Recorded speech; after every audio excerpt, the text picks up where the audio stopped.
Hi, I'm Mike with Elderly Instruments Repair Shop, and today I'm going to show you how to properly measure your banjo for the correct size head.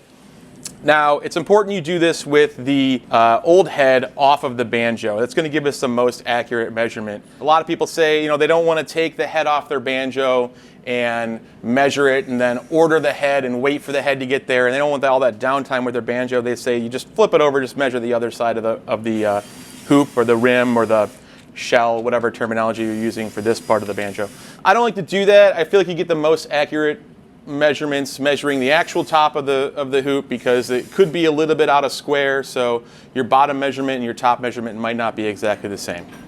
So we've got the tone ring and the tension hoop and the old head off this banjo. The first thing we're going to do is we're going to measure it in this direction.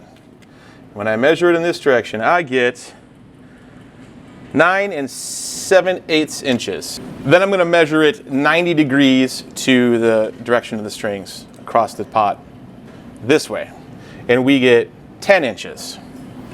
So if we take the difference of those two measurements, which is again 9 7/8 and 10 inches, we get 9 15/16 inches, which is a weird size. It's not a standard size.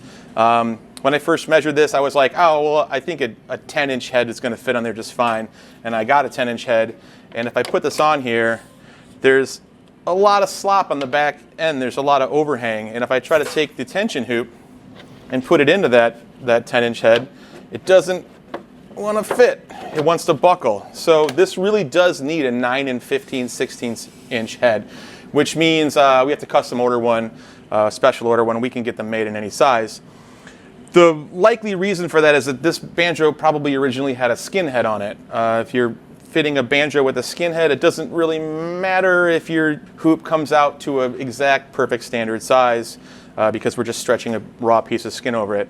So when this banjo originally came in, it had a pre-mounted head on it like this that I think was a 10. It was the wrong size, and they had sort of mashed the tension hoop over it, and that had caused this seam here to fail. And when I was trying to tighten the head, it wouldn't tighten. It was just pulling apart. So this banjo really does need a 9 15/16 inch head.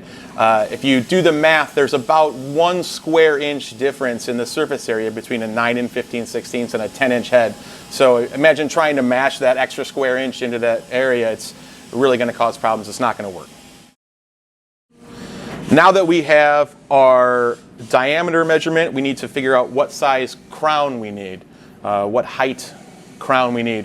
And we do that by measuring the tension hoop. If you have a tension hoop where it has a scoop out in it where the strings cross the hoop, that's the place where you want to be measuring. In this case, the hoop is the same height all the way around, so I can measure it pretty much anywhere, but I'm measuring it. I'm getting about a 1/2 inch. A low crown head is 3/8 of an inch, a medium is 7/16, and a high is 1/2 of an inch. If you find yourself in between those two measurements, I would say you typically would want to go with the higher measurement. So if you find yourself halfway between 7/16 and a half, just use a high crown head, provided that the tension hoop does not end up bottoming out either in the neck cutout or on the shoes or on the flange, depending on how the banjo is constructed. So to sum up, you want to measure the rim in the direction of the strings and then perpendicular to that. Take the difference of those two measurements. You want to do that with the tone ring off. Sometimes there are certain tone rings that are sort of more integrated into the rim, and then maybe they'll actually sit a little wider than the rim itself. In that case, you do want to measure the tone ring, but if it's got any kind of super rounded bevel, it's easier to measure it with the tone ring off. Then you want to measure your tension hoop for the proper crown head. This banjo, like I said, it's a high crown 9 15/16 inch head, which is a little weird, but banjos are always a little weird. Hope this video helped you out. Any questions, you can contact the repair department.